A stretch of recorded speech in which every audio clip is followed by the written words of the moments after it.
anehna Kangjeng Rasul barang dipangkon ku Siti Halimah gumujeng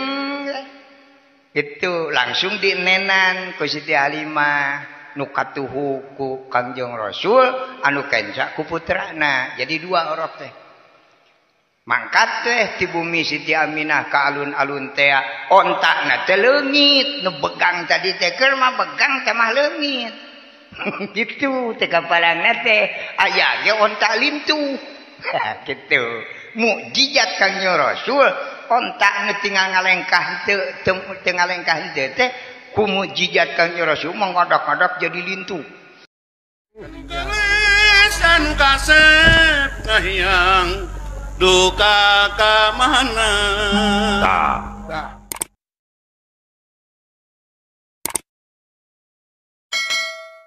naon margina ulama ngamusyawarahkeun ieu keung para alim ulama tahun 300 Hijrah teh ulama teh ngeuyeungkeung teu pati jarajak saur para alim ulama Gusti geuning abdi nyepeng agama Gusti teh tos teu gaduh bapa teu gaduh pimpinan rasul tos teu aya nabi teu aya sahabat tabiin solihin teu aya para wali mung kantun jenenganana nu aya kantun para alim ulama boa-boa upami ulama dicanak deui ku Gusti sok sieun Islam buntung teu alam dunya nah kumaha lamun di alam dunya jalmi teu aya nu iman hiji-hiji acan teu aya nu Islam hiji-hiji acan sanajan ulama ngemarkeun bakal jadi kiamat poe Jumaah tapi lamun penting ieu malam Minggu teu aya nu Islam hiji-hiji acan jadi na kiamat teh Minggu nu jelas gitu mata entong rasa mana akan bae kiamat na Jumaah henteu tergantung kana poe asal teu aya we nu Islam penting ieu salam dunya jadi na Minggu kiamat teh gitu nya sanes tak kaburnya model urang teu sarepuh kieu mah sanes bedegong ngan ngarumaoskeun hirup di alam dunya kanggo aki-aki manini ne kiamat ayeuna ge gebrug ge nariweuh ting urang mah hirup geus seubeuh macul geus nepi ka bongkok beunghar henteu pamajikan angger teu namahan papada kiamat ge moal rugi teuing gitu tapi ulama watireunana kanu aranom ka para remaja gitu anas dieyong-eyong tio orok geus gede payu encan kiamat manten jadi ulama nyaheun kanu teu parayu kitu udah laki-laki mah hose lah nek jegeng ayeuna ge da mau burung di ruang ieu nu aranom gitu anas disakolahkeun dipasantrenkeun teu laku-laku kalah kiamat eta ulama mah teh matak sing sumanget anu aranom para pemuda-pemudi kana muludan eta teh keur ngadukung anu aranom supaya parayu we heula kumaha we carana gitu bade diical-ical gitu bade dianyukeun urang mah da urang Islam sedekahkeun we insyaallah cepet ka nerakana ge gitu gitu kumaha we carana supaya babari ka neraka dai ka sawarga mah alah parah ka sawarga wal aslu qawiyun wa jaidatu aula bil hadi urang lahir ka alam dunya teh lir upama lawon bodas sawarga moal narima kana lawon hideung eta sedangkan lawan tos turun ke alam dunya nu dianggo acuk nu dianggo lancingan nu dianggo ikat nu dibawa ke sawah ke kebon ngara kudu balik bodas asep teu aya bade nah logikana gitu setiap acuk bodas bujeng-bujeng ka janten hideung aya belang sakotret teh sawarga nolak gitu iwa ti kedah di lebatkeun heula kana mesin cuci nyaeta neraka. Neraka ge 7 lapis kitu. Aya lawon hidung tadaikeun bodas dina lapisan kahiji mah lalepkeun kanu kadua. dinu kadua belang keneh lelepkeun ka nu katilu kalepasan banepi ka nu katujuh geus moal dijahit deui ka dinya mah betah we di ditu gitu tak pilih urang hayang betah di ditu mah na ka nu katujuh we kasebut genep 5 4 3 2 mah lila mah muncul deui itu sabab Allah ngadawukeun famay ya'mal misqala dzarratin khairan yarah sakalimat teu urang boga kahadean dina ilmu Allah moal dikalengitkeun kana amalna pertama keluar sejarah lahir Kangjeng Rasul karya utama tahun 400 Hijrah kitabna Dardir disebarluaskeun kirang berlaku gali deui ku ulama muncullah al berjanji anu tadi diaraos ku para ustad ku para santri alhamdulillah sok bingah abdi angkat ka mana-mana diulem ku jalmi ka mana-mana berjanji masih keneh berjalan mudah-mudahan urang wargi urang sadaya ieu berjanji sehingga dunya ngadeg kanggo urang ulah wakat dipegatkeun sakieu aslina sejarah lahir nabi ayatna dina berjanji kenging nukil tina kitab Dardir kawitna iraha Kangjeng Nabi lahirna ka alam dunya lahirna Kangjeng Nabi teh baheula bujung-bujung abdi jelema kamari sore aki abdi ge ditanya teh nyahoeun cing teki suga nyaho lahir Nabi atuh nya aya ge bejana komo abdi ge nya bejana we itu cek ilmu Kangjeng Nabi teh pernah dilahirkeun ka alam dunya itu wayah kumaha kubailal fajri bareng jeung bijilna fajar itu alam dunya satiasana lahir Kangjeng Nabi heboh pangeran ungkuy-ungkuyan bayatak pangeran teh itu ulah diudag ku logika ulah nyekel kana hiji jurusan urang Islam nya ulah nah cina make pangeran loba zaman baheula mah da emang kitu itu sabab Allahu teh ditulis Allahu saten beh dieu kawit nama buleud hu kitu encan Allahu buleud we ta marbutoh hu kitu mata kade bila aya tamu nu ngadonna tepan ke masjid urang dikirna deh kitu we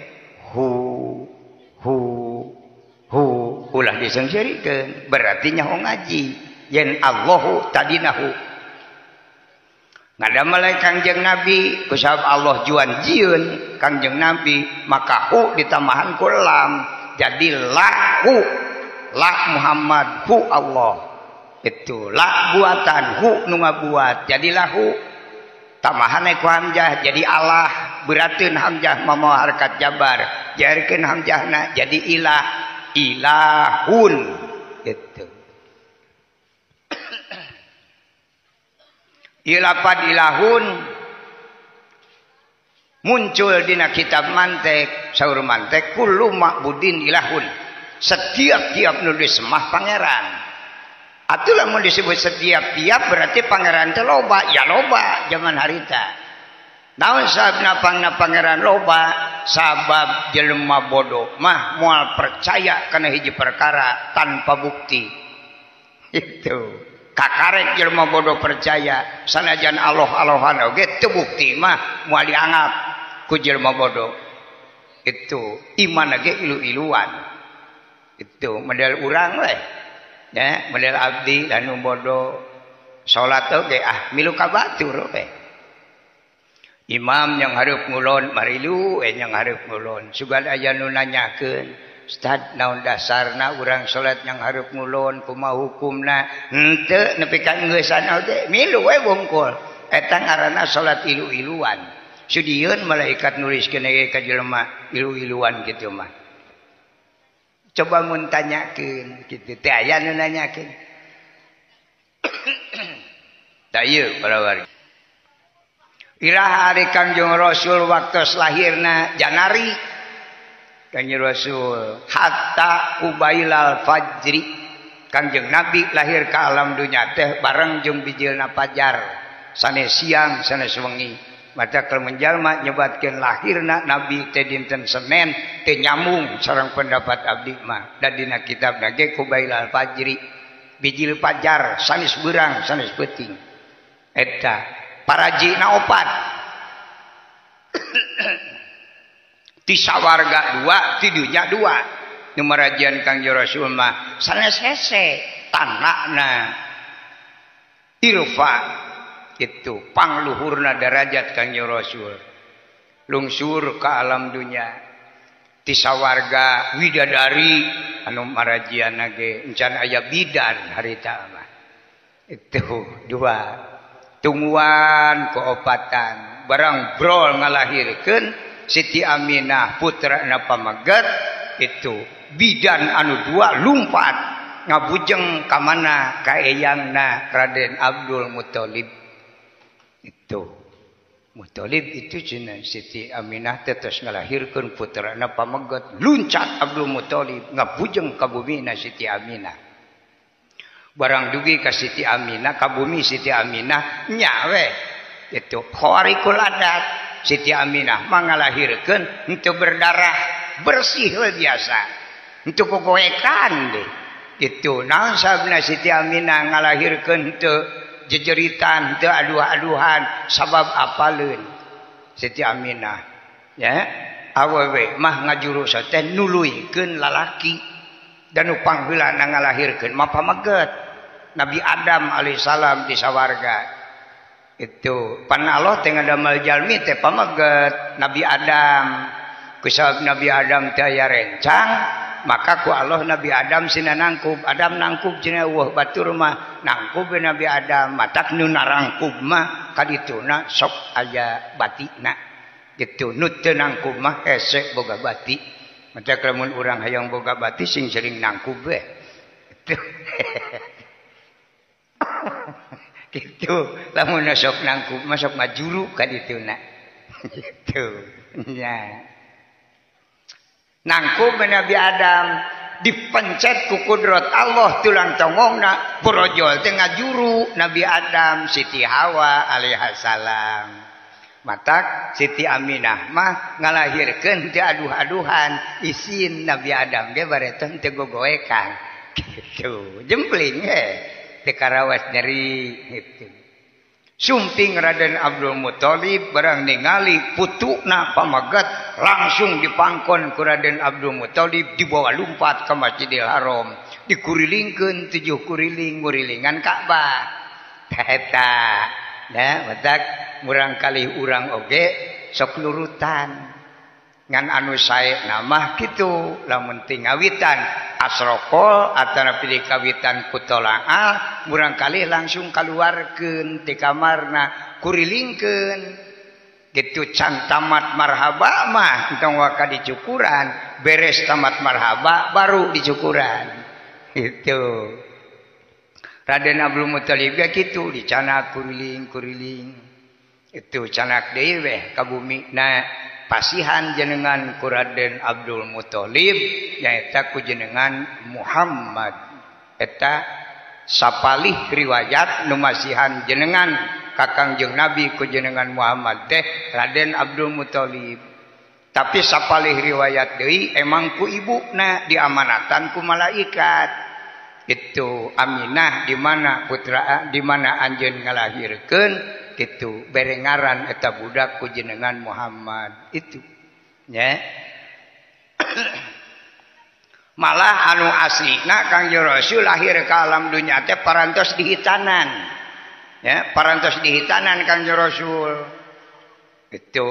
ngan ku sabab ari jalma bodoh mah lamun dibejakeun Kangjeng Rasul lahir ke alam dunya tos di hitanan sok nanyakeun ka ustad Pak Ustad lamun Kangjeng Rasul lahir tos di hitanan dokterna saha nu kaditu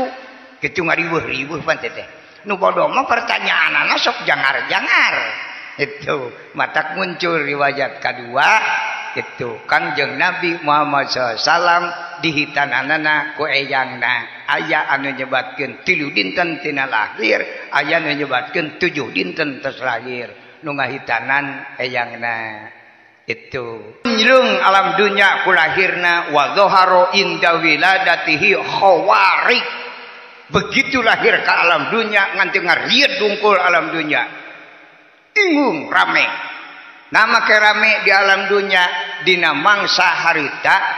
jalma teh pangeranana kana barang-barang anu dohir. Itu terutami di Indonesia. Agama teh seueurna kana patung harita. Hindu jeung Buddha. Itu malah mah masyarakat ge boga pangeran teh dua sewang sajodo. Baheula di Indonesia teh boga pangeran teh sajodo. Ayana deukeuteun hawu. Jadi belah kenca hiji belah katu hiji ta pangeran teh jaluna jeung bikangna. Naon saeuna pangeran dituna di pipir hawu supaya neuleueun pangeran teh ngejo teu ieu jelema. Gitu. Nah, kabeh jenakeun sabada lahir Kanjeng Rasul itu kan bubuk arca-arca teh lata jeung uja wae dibaban ku Nabi Ibrahim teu kerel-kerel ku lahirna Kanjeng Rasul mah ngarempeyek jadi lebu nepi ka ayeuna teu muncul deui. Urang Majusi mangeran kana seuneu Majus pareum nepi ka ayeuna teu hurung deui. Itu eta inda wiladati khawarik aneh-aneh. Itu Kanjeng Rasul diurang itu kulahirna Kanjeng Rasul pangeran teh barubuk tak anu di pipir hawu nu dua teh itu mimiti masyarakat ibu-ibu nu panggeulana itu meureun ka dapur rek mirun seuneu barang ret pangeran tinggal huluna wungkul ka handapna eueuh lumpat ka Pak RT. Pak RT sama pangeran abdi mah tinggal huluna gitu. Cek Pak RT nu aing ge tinggal cokorna. Lumpat ka Pak RW, dadang ka Pak RW teh han aya pingpingna sabelah. Lumpat ka Parurah, nu Parurah oge han aya kelekna wungkul. Gitu, rame tah. Saling lapor, lumpat ke ka raja. Itu. Oh, nakunaon cenah pangeran urang meuni ancur. Manggil we aki-aki da baheula mah nu nganyahoankeun isukan teh iwati aki-aki kitu marake ilmuna hitung-hitungan eta hitung-hitungan teh sumerna tina Al-Qur'an palak hisab ijtihad cek wali lamun ngagali kana Al-Qur'an kurang ilmu hati-hati bisi ngabahayakeun tapi jelema butuh keur isukan kudu kumaha ihtiyat matak digali ku wali palak hisab jeung ijtihad digali ku wali muncul bahasa hitung-hitungan manis pahing anening aboge tah eta teh asalna tina palak hisab jeung ijtihad lain ngitung tapi hitung-hitungan tamak poekeun itu supaya ulah poekeun teuing matak lamun teu apa sejarah akade cenah teh ngitung nu kitu mah cenah teh musyrik Allah entong waka nyebut musyrik bisi teu apal lalakona itu engkena bisi ka ditu jadi jalma dolun mudilun nyieun agama di jero agama nyieun nagara di jero nagara kudu tanggung jawab berhadapan jeung Allah taala nu ngadamel eta hitung-hitungan teh lain golongan ustad tapi wali di atas ulama hati-hati biraku wali nek musrukeun ka urang eta panggillah anu bisa ngitung manis pahing cek raja coba pangitungkeun kumane ieu pangeran urang bubuk hitung ku tukang manis pahing itunya manis pahing mah nginukna ka Senen nanyakeun teh ka Senen poe nu 7 dihitung ku manis pahing teh heuai teu katanagaan raja teu nepi ilmu kami panggil anening soak aboge panggil teu kuateun kakara manggil lebe amil tanu dipanggil ceuk raja mil da maneh mah beda pangeranana cing pang nanyakeun ka pangeran maneh kunaon pangeran uing ruksak deluk amil istihara itu muncullah malaikat masihan terang ceuk malaikat mil bejakeun ka para raja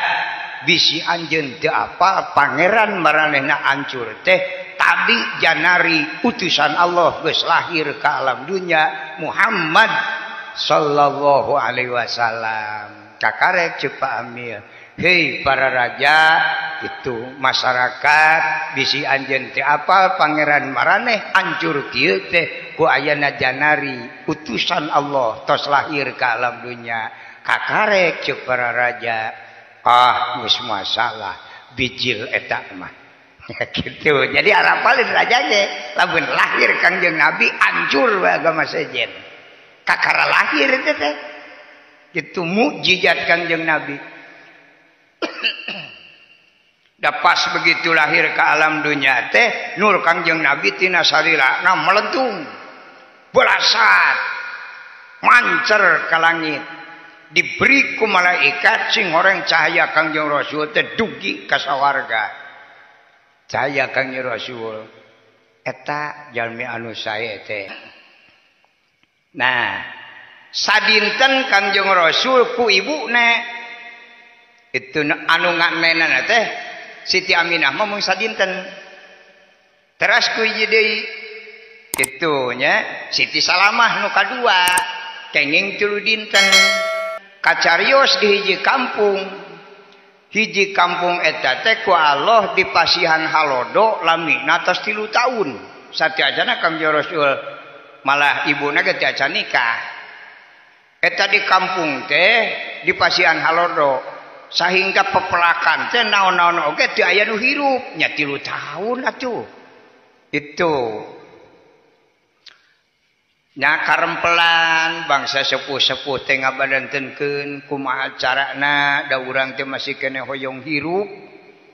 cing milarian cara nya kitu we nganggo ilmu sepuh ceuk ieu kedah kieu ceuk ieu kedah kieu nu ujungna dina kesimpulan musyawarah aya petunjuk.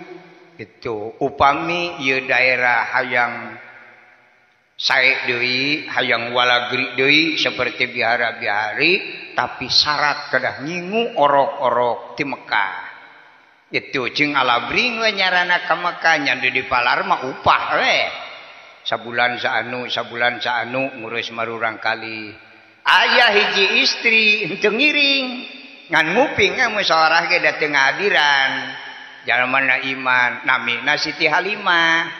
Siti Halimah manguping wartos lamun hoyong sae deui kitu keberkahan rezekina ieu kampung teh kedah nyanak orok ti Mekah tapi teu angkat. Naon margina pangna teu angkat? Kitu margi carogena teu aya. Da ieu jelema iman teh. Jadi di mana caroge teu aya teu kenging kaluar ti bumi. Malah nuju aya ge carogena tanpa idin ti caroge haram netekeun sampeanana kana bumi. Salengkah we itu sabelah masih dilawang keneh sabelah deui tos nete kaburuan maka eta sampean nu sabelah bisa ka sawarga lamun dikumah 35 tahun di neraka. Kitu komo nu ka kebon mah. Kitu kobo nu tanur ngaramet wah jumlahna ge geus teu kahitung lengkahna. Itu nya minimal lah kana 4.000 tahun kira-kira. Gitu. Jadi dijahit teh geus ngelenteng sukuna ge. Jadi kasawargana ge kitu petot sukuna ge. Lilating meulum re. Kitu eta mah nyangakeun hayang ge dibeulum. Gitu anu taat moal. Di dinya kacarios Siti Halimah carogana teh nuju kuli. Tarolah upami di urang mah mungkin ka Jakarta teu pira kuli ngaduk. Itu parantos 7 bulan teu uwih. Digunuk-gunuk duitna teh di ditu nya sesak wareg manehna. Jadi gawe teh pan kudu barang emam. Itu aya-aya sesakna gunukeun. Itu cariosna mah 7 bulan teh kenging 1/2 karung duitna teh. Itu di dieu heboh jalmi-jalmi nyaranakan orok ti Mekah. Siti Halimah teu mangkat. Sumpinglah carogena. Bade uwih nyana kartos 1/2 karung, duka 4.000, duka 5.000 harita 4 karung teh. Itu da baheula mah tu ulu. Darajatnya ge benten kabarokahanana rezeki teh nileuna sakedik. Itu nya tapi barokahna nileina kuat nu baheula. Jadi upami ibu ka pasar ya Bu baheula upami ibu ka pasar nyanak artos 1000 we ka pasar itu entong-entong meuli uyah cengek tarasi dibeli jeung ka pasarna ge dipulangan keneh kitu 1000 baheula mah itu muning reunuh wae hargana ngan saperak kitu komo nu teu reunuh mah dibikeunan we da kitu baheula mah nya komo bangsa sapeta bangsa kambing bangsa domba mah loba nu dibikeunan teh teh baheula mah anu paehna gitu hirupna mah lebareun we menang bangga anu paehna mah sok ditatawarkeun itu bilih hoyongnya itu domba paeh ya sudi di paraban ge mah nya teu deui kitu nu baheula nah dasar Allah manteng beda-beda ka jalmi nya supaya ulah jadi fitnah komo urang Sunda mah kana fitnah teh alah mun dijieun mumuluk sore isu itu sok ya duka di dieu mah mudah-mudahan da seluruh para alim ulama anu ilmuna duh tebih tibatan abdi itu di ditu mah di Subang Pak teu kaop aya nu katingali rada beuntak meusan ceuk ukuran jelema rezekina cing kari ciwes we teh yang tetangga di mana tatanya nah sini batur teh ujug-ujug beunghar teh di ditu mah aya nu kitu ya teh jelema sulit teh gitu henteu ditingali usahana mah batur mah tere beunghar teh atuh usahana jual meuli mobil kitu nyewa-nyewakeun kapal nya gede duitna ai manehna anu sirik ukur ngajing-jing cilok 4 nya lila beunghar gitu sirik ke kanu jual meuli kapal eta itu watekna teh anu sangsara dialomongkeun di watek urang Islam mah itu jeung kari cuwis teh babaturan anu baleungharna teh ceuk urang nya jelema cenah tibang hirup wungkul make dituluikeun mun modar hanteu kitu wungkul teh teuing kudu kumaha jelema beunghar diomongkeun sangsara ngan teu diidek wungkul ngaku Islam itu Islam teh kitu nya kadienakeun kitu itu mata harita ge kitu ada teh nya zaman harita sumpinglah carogena Siti Halimah teu acan dugi ka bumi Pak neme dugi ka wates kampung Siti Halimah barang dugi ka dinya teh panginten da tebih Pak tuh di Jakarta leumpang da harita mah teu acan aya mobil itu aya ge mobil paranti narikan eta teh itu malah ngaranna ge baheula mah teu dikenal mobil aya wahon baheula mah nya truk berak baheula mah mata kurang kampung loba nu cekcok ditanya ku hansip nu ngarona duaan ditanya aya mobil ngaliwat ka dieu aya ceuk saurang wahon salah lain wahon truk nepi ka gelut ceuk saurang wahon ceuk saurang truk ceuk aing truk ceuk aing wahon nepi ka garelut gitu pusing meureun hansipan ini teh di tempat teh mobil paranti narikan teh itu nyaeta ceuk urang belanana jeung ngaranna teh wahono gitu nya wahon saten diwakofkeun Bu tadi nama wahono itu teh gitu sok aya wakof dina ajaran agama Islam mah nasta'inu ge pan dibacana nasta'in nya wakof jadi mobil oge tadi nama wahono kusabab aya wakaf jadi wahon gitu nya eta baheula panginten carogena Siti Halimah teh mogok dugi ka wates lemur teh nyimpang heula we di warung istirahat bari jajan teu pira jajan ge lotek we kitu da bisi saep duitna meureun keur setor ka pamajikan meser lotek teh 4 jutaan harita teh gitu piraku sugan teu konol meuli lotek 4 jutaan mah gitu da tempo dibayar teh lupa tukang warungna teh siunun duit 4 juta teh abah mere gitu nya barang nek ngodok artos dina karung teh jeung karung-karungna ngahulang da cara ke Siti Halimah gitu ait teu balik Geus niatan balik. Ayo balik teu moal duit. Wah, geus bakal jadi fitnah gede. Itu, mata kadaguan burit teh ka bumi na teh. Pas kabayeuneun bumi Siti Halimah teh Isa. Itu henteu ka jero daerah atuh usaha bulan-bulan edit moal kanyut balik moal kanyut ngerakeun. Mata dugi kabayeuneun bumi teh nyangheun ye saketen panto. Gitu batu ke ditahan cicinge nyarane kalaresan Siti Halimah mukakeun daregan katingali aya nu calik jiga nama wawuh itu kan nu calik teh hanya piraku kasareuki nepi ka teh wawuh mah kira-kira aja itu jiga nama abah cenah itu bukakeun pantona nyawa ditubruk ari akang cenah uih teh lain ka jero alah nyang heuy teu ngomong era sieun ditanya duit itu masak supe ka jero bumi sila we pa di tengah bumi teh ngomong teu gicup cek lalakina aing ngobrol kurang catan je hulu gitu ari istrina kan imana alus gitu Siti Halimah tos calik teh carogena aa bade bobok heula bade ibak heula bade tuang heula syarat mutlak bu dina ajaran agama Islam upami caroge sumping ti mana wae nu ditawiskeun teh bobok heula gitu engke mandi sekalian di agama mah eta mah syarat mutlak nu nawaran dahar heula mah kurang hideng mah jeung agama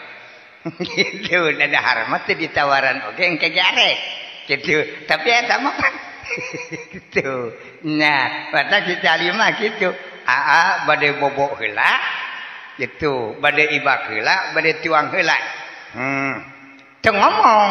sieun ditanya duit jadi kegedean ditanya duit teh gitu tak gitu meureunnan bobok mah alimeun lain alimeun can hayak nyanak anu sabun atuh cenah ibak heula we hese nek hudang teh tungtune ku istrina teh cenah ka jaman henteu di mandian mah kitu ibak sorangan dia geus dawuh mandi sorangan pasihan eta taros deui saya ayeuna bade bobok heula bade tuang heula teu ngomong nya dah pas tuang we geus tuang diajak kulam teu teu ilit gitu alah kumaha mayarna gitu ada kahulang kicip tak kitu jelema boga dosa itu nyesilila Siti Khadijah Siti Halimah ngarti teu nanyakeun duit ti barang jual ge jelema iman mah naon sababna inget jeung salaki aing teh jelema eling itu. Jadi jelema eling mah teu kudu dipenta, meunang mah pasti dibikeun. Mata lamun aya istri sok naroskeun artos ka caroge eta nganggap caroge teh teu eling. Eling Bu, mata taros caroge teh ari akang eling teu. Eta syarat mutlak, acenah eling. Nah naonan urang bake puntu penta da jelema eling. Itu lamun menta oh berarti urang teh dianggap teu eling. Ridho apa ku pemajikan dianggap jelema teu eling. Sakitu mata kadeka ibu-ibu ulah puntu penta da lalaki ge jelema eling mata lamun teu menta mah moal dibere. Sakitu. Kumaha we carana supaya jadi jelema sulit. Gitu. Rajan mereka panyasaan manehna we geus gonol manehna itu. Karek dibikeun. Nah Siti Halimah gitu akang batur mah tos musyawarah kamari ieu musyawarah naon yang ngabadamikeun lemur urang we geuningan dibadamikeun heupan ieu teh halodo teh lain sapoe 2 poe 3 taun untung harirup ge jalma dihirupkeun ku Allah mun tanpa izin Allah mah burung gempar lemur urang mah terus ngamusyawarahkeun naon aya kesepakatan aya nu masihan petunjuk lamun hoyong marenak tuang deui urang dieu kedah ngingu marurang kalih ti Mekah batur mah tos kadari itu cenah nah cenah atuh anjeun lain milu nyokot ti ditu izin ku Allah tah batir mah kitu nya nama keizin ku Allah wala yakhruju min baitihi illa biidnihi sangat kacida teu ngijinkeun Allah taala istri keluar ti bumi tanpa izin ti caroge kitu nu dianggo mah kitu kajian paeh kalaparan daripada ini ti imah kitu kumaha cenah atuh ayeuna nyangakeun we ka akang henteu lain kieu hayu atuh urang teh sok aya nu kitu teh sayong cicing we da arijal bahwa sayyid wa sayyid bahwa rijal lalaki dina rumah tangga jadi raja dunia akhirat montong hayang diatur ku masyarakat aya jadi raja mah gitu lamun ngomong awena bekem cicing gitu bahasa teh dibeli ku aing gitu mata Siti Halimah naroskeun ge gitu saur carogena kumaha atuh urang ayeuna saur caroge Siti Halimah nyangakeun akang anu baduh kakuasaan cenah isukan mah geus salse urang ka ditu we cenah urang ge ka Mekah siap gitu tingalina berjanji ye upami di aos sareng berjanjina mau belum samingguan ya teh itu nya leung basa lamun paham kabeh deh ai kanggo para alim ulama malah teu kudu diuraykeun da buka we ku nyalira berjanji kitu sejarahna engalna carios itu kakara carogena Siti Halimah nyarios mun basa urang mah neng nyai istri akang teh tadi ge hayang ngomong ngan teu pati wani naonnya pan akang teh cenah usaha aya 7 bulanna mohon lain teu meunang duit teh ngan akang teh nyimpang kamari teh di warung meuli lote tempo dibayar duit teh leungit jeung wadahna oh teu aya cenah Kang nya disebut aya nu maling da teu kanyahoan ngan nu jelas mah eueuh jeung wadah-wadahna malah meunangna ge gede satengah karung kitu karung kerupuk teh gitu aya meureun 4.000 mah 4.000 baheula teh atuh Bu menang kapal 2 hitungan eueuh mesinan gitu kata kumaha saur Siti Halimah saun urang burung nampiling sia mah alasan eureun itu burung beak teh teh Siti Halimah mah nah ari akang mah ngeluh apan ceuk Allah ge kudratullahi ijaz wa kudratul abdi kasbun urang mah selaku jalmi diwajibkeun ge usaha ari usaha sanes nyana susuganan Allah we ngalungsuran hidayah taufik kenging Allah teu ngalungsuran hidayah taufik mah barobor 7 bulan 7 turunan moal beunang nanaon kitu alhamdulillah nu penting asal akang nyana hulu balik moal hulu kitu lamun balik teh aya huluan ka karek wing moal narima tanu hade mah eta mata kade ka bapak-bapak upami liar mastaka mah 2 nana ulah leungit gitu leungit hiji we alah parah gitu nya batak saur istrina dupi mastaka sareng mamastaka aya jadi beda mastaka jeung mamastaka jadi aya bedana itu dakarun kabirun wa dakarun sagiratun pan gitu aya mastaka ageung aya mastaka alit gitu nu paling seukeut mastaka alit itu pangangguran aya nu gagal gegel kana mastaka eta belentukeun nu geus oge mata wani-wani eta mah matak awet-awet eta mastaka bisi teu aya gegeleun batur kitu Bu gaduh gegeleun nya bilih teu aya manamut teh lah kana bogaeun nah aya anu berjenggot aya anu teu berjenggot kitu eta mastaka jeung mamastaka mamastaka janggotan walah parah parah eta nah matak badanten hayu cenah atuh enjing mah itu anjeunna teh gaduh ontak bikang atuh ontak bikang 3 tahun teu diparaban nya untung aya nyawaan keneh ge ditangtungkeun geus hese nangtungna teh.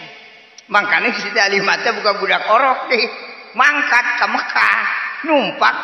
kana onta rarampeolan. Sarogena Siti Halimah jeung orok. Nah, onta ditembakan ke tiluan teh, leumpangna teh karep tilu ka tukang doa. Batak di kampung Siti Halimah nepi ka alun-alun Mekah teh 3 bulan 60 poe. Gitu. Berarti jadi 5 bulan. Gitu. Nya datang ke alun-alun Mekah teh geus teu usik deui kadaprak hirup wungkul ontana teh ngap ya odat onta dugi teh ka alun-alun Mekah badanten deui alah rumah tangga aya ku hade-hade teuing itu saur carogena ka Siti Halimah cenah nyai bade ajeun cenah milarian orok teh gitu atawa akang itu mangga we cenah akang tah kebijakan rumah tangga asa eueuh bade nada lamun saur urang teh ka istri kitu neng ka pasar teh nek ku akang nya kuing lah ka pasar dah eta mah ku uleun jelema kitu mah tapi lamun kitu mah ai ka masjid cenah nek ku akang teh aku akang ge ai ka masjid mah gitu nggak gitu jalmi bulumun teh pi omongkeun cenah kitu na ge jadi syukur bulumun teh jalmi teh untung Allah taala ngadamel neraka teh lega 7 lapis di kahanap gitu bising sereg lah lalap-lalap teh itu nya mentek loba nu biatake teh ka itu teh nya teh jelema nu cakuleun di alam dunya nah dugi ka alun-alun Mekah badanten saur Siti Halimah aku akang we mangkat teh carogena Siti Halimah teh ngurilingan ka RT hiji keur mah marurang kalih teh tos dicaranakan ku Niti Payun kaduana nu milarian murang kalih teh lalaki nu aya teh pan teh dibikeun wah cenah lalaki nu nyokotnya mah buat dimperiuskeun gitu teh dibikeun aya we hiji nyaeta Kangjeng Rasul kalangkung lain kalangkung diliwat teh sabab Kangjeng Rasul mah itu henteu gaduh rama anggapan urang kampung Siti Halimah da lain butuh ngingu budakna butuh soten ku upahna ayeuna aya orok eueuh bapaan terus nek saha nu mayarna mata Kangjeng Rasul mah diliwat atas kitu we aturan Allah sumping we caroge Siti Halimah itu uluk salam saur Siti Aminah waalaikumsalam calik cenah mang mun bahasa urang aya naon kieu cenah ibu abdi teh nguping wartos ti para sepuh kampung abdi teh 3 taun di Pasian Halodo salangsara tapi aya wartos cenah kedah ngingu orok ti dieu kaleresan cenah ibu gaduh putra sumuhun boga kami cenah anak mah ieu ge seueur nu kadarieu ngan pedah pun anak mah ieu teh teu bogaeun bapa tos pupus nuju 2 sasi jadi teu carios gitu oh tos gaduheun rama nya gitu nyangke heula atuh anjeunna ge ngeper teh aya ramaan mah aing sakieu sangsarana ditambah ngingu anak batur rokok balik deui tah ka alun-alun saur carogena nyi cenah beak budak teh RT hiji tumpur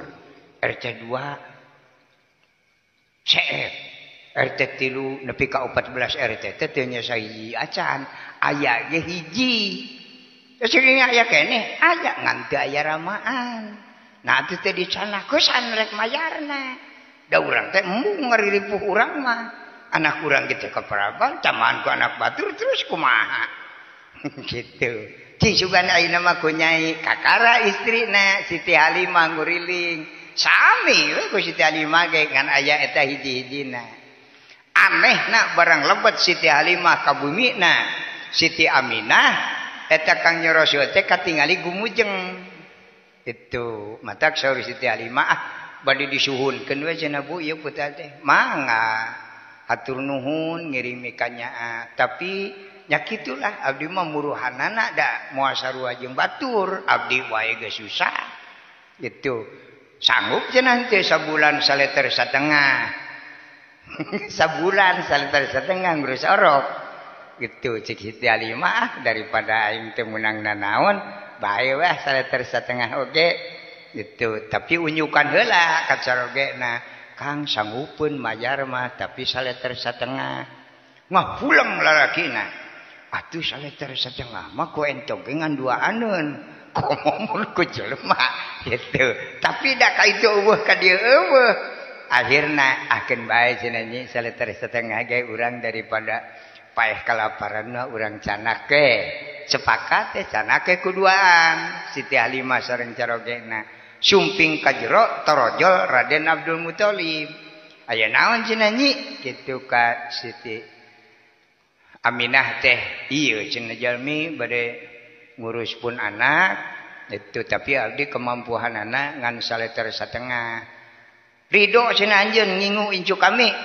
kan tenan we cenah ridho mah heug atuh ku kami ditambahan 2 liter jadi 3,5 liter sabulan nuhun gitu atoh dibere 3,5 liter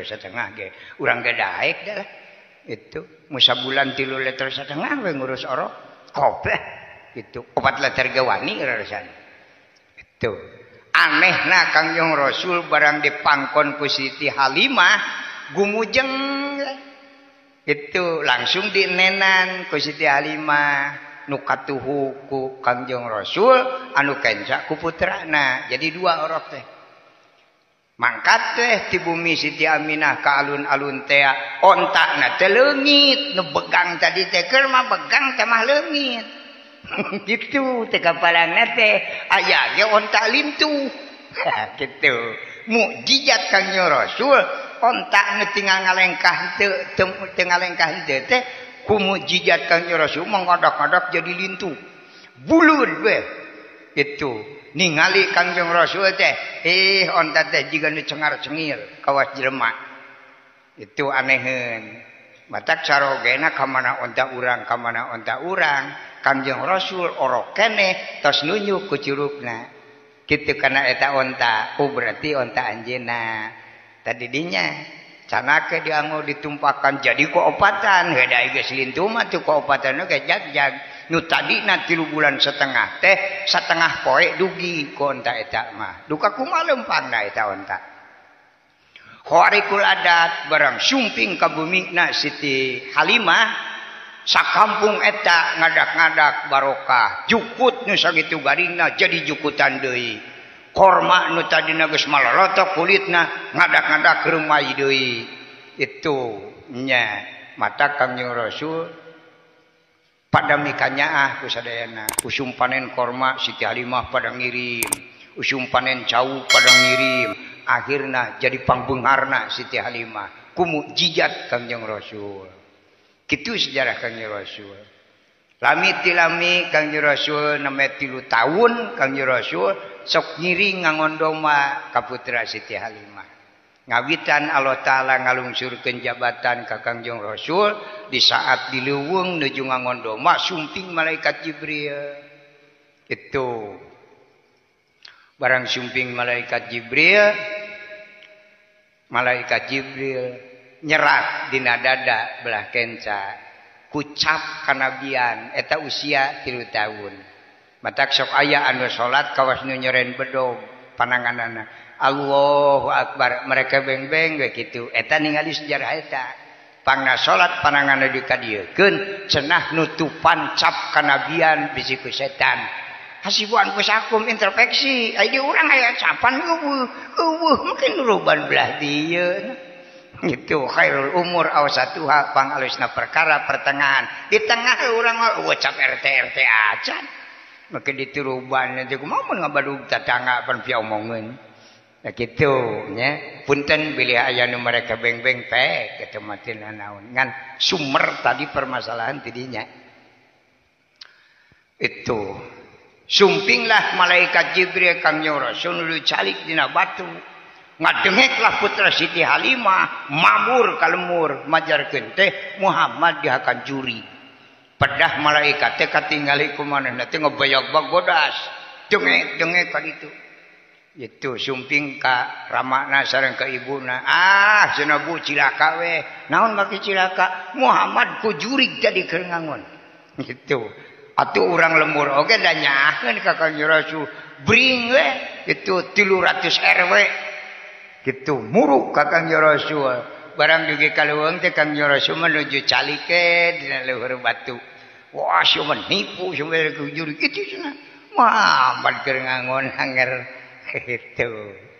nya aruih deui jeung deui budak Siti Halimah milu sareng Kangjeng Rasul teh cungaseng masih bisa ya juri kedua kalina nincakana usia Kangjeng Rasul 8 warsi Allah ningalikeun kakuasaan jabatan Kangjeng Rasul Muhammadun sayyidul kaunaini wa saqalaini wal fariqaini min urbi wa min ajami. Kangjeng Nabi diangkat ku Allah jabatan 2 jabatan. Di dunia salam dunia, di akhirat salam akhirat. Di dunia lain bae jelema, gunung batu kesiksa kabeh sasatoan ngaraja ka Kangjeng Rasul. Buktikeun dina usia 8 tahun dileuweung di wae.